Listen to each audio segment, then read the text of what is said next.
नागर, PTI, एसजीवी polytechnic college Bharatpur. आज मैं आपको योग के बारे में बताऊंगा। योग शब्द का उद्गम संस्कृत भाषा से है और इसका अर्थ जोड़ना, एकत्रित करना है। यौगिक व्यायामों का एक पवित्र प्रभाव होता है और यह शरीर, मन, चेतना और आत्मा संतुलित करता है। योग हमें दैनिक की मांगों, समस्याओं और परेशानियों का मुकाबला करने में सहायक होता है। योग स्वयं के बारे में समझ, जीवन का प्रयोजन और ईश्वर से हमारे संबंध की जानकारी विकसित करने के लिए सहायता करता है।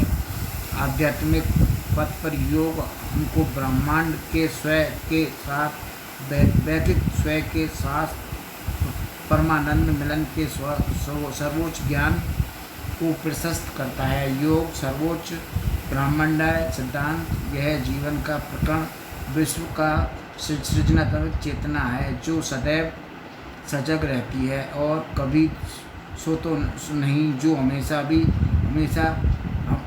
होती रहती है। हजारों वर्ष पहले भारत में ऋषियों, बुद्धिजीवियों और संतों ने अपनी ध्यानावस्था में प्रकृति और ब्रह्मांड की खोज की थी। उन्होंने भौतिक और आध्यात्मिक शासनों के कानूनों का पता किया था और विश्व में संबंधों की अंतर्दृष्टि प्राप्त की थी। उन्होंने ब्रह्मांड के नियमों, प्रकृति के नियम और तत्वों, धरती पर जीवन और ब्रह्मांड में कार्यरत शक्तियों और ऊर्जाओं, ग्रह, संसार और आध्यात्मिक स्तर दोनों पर ही जांच की थी। पदार्थ और ऊर्जा की एकता, ब्रह्मांड का उद्गम और प्राथमिक शक्तियों के प्रभावों का वर्णन और स्पष्टीकरण वेदों में किया गया है। इस ज्ञान का पर्याप्त अंश पुनः खोजा गया और आधुनिक विज्ञान द्वारा इसकी पुष्टि सत्य अनुभूति की गई है। इस अनुभूति और अंतर्दृष्टि में से एक अति दूरगामी और योग नाम से ज्ञात प्रणाली प्रारंभ हुई और इसने हमको शारीरिक स्वास्थ्य एवं श्वास, एकाग्रचित्तता, तनावहीनता और ध्यान के लिए व्यावहारिक अनुदेश दिए हैं। इस पुस्तक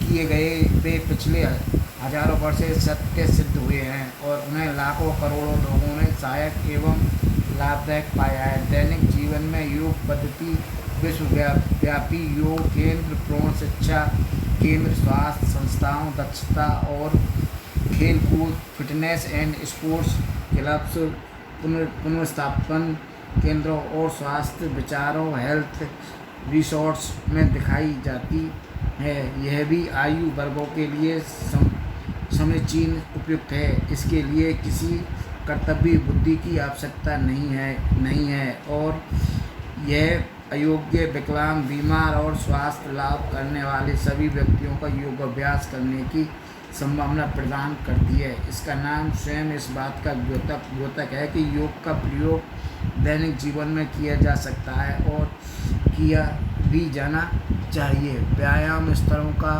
निर्धारण चिकित्सकों से परामर्श के बाद किए गए हैं और इस प्रकार कथित नियमों और सावधानियों के परीक्षण के साथ किसी भी व्यक्ति द्वारा घर पर स्वतंत्र रूप से अभ्यास किया जा सकता है।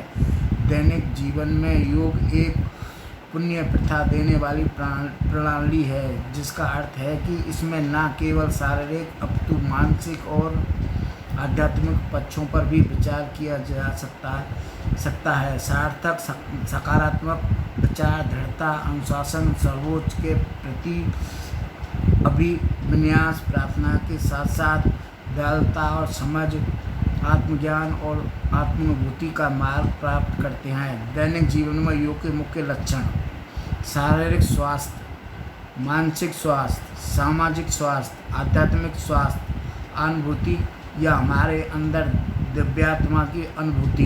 इन लक्ष्यों को प्राप्ति निम्नलिखित द्वारा होती है: सभी जीवधारियों के प्रति प्रेम और सहायता भाव, जीवन के प्रति सम्मान और प्रकृति पर्यावरण का संरक्षण, मानसिक शांति, पूर्ण शाकाहारी भोजन, शुद्ध विचार और सार्थक सकारात्मक जीवन शैली, शारीरिक, मानसिक और आध्यात्मिक अभ्यास, सभी राष्ट्र, संस्कृति और धर्मों के प्रति सहानुभूति, सहनशील। धन्यवाद। कमेंट किया गई। एक